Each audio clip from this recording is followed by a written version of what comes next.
Hello, good morning, good afternoon, good evening sa ang sulok man po ng mundo. Sa panibagong araw, panibagong ulam naman na ipiprepare.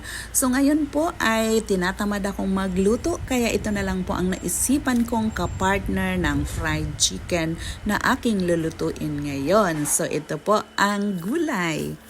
So, parang vegetable salad po ito na may prutas. So, ang ginawa ko po ay meron po tayong lettuce, meron po tayong carrots, meron po tayong kamatis, at meron din pong sibuyas. Ayan, hinalo-halo ko po siya sa mayo. Madali lang pong i-prepare ito. And then, nilagyan ko lang po siya ng kaunting asin. And then yung black pepper.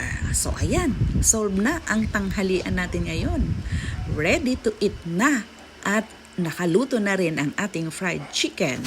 So ayan.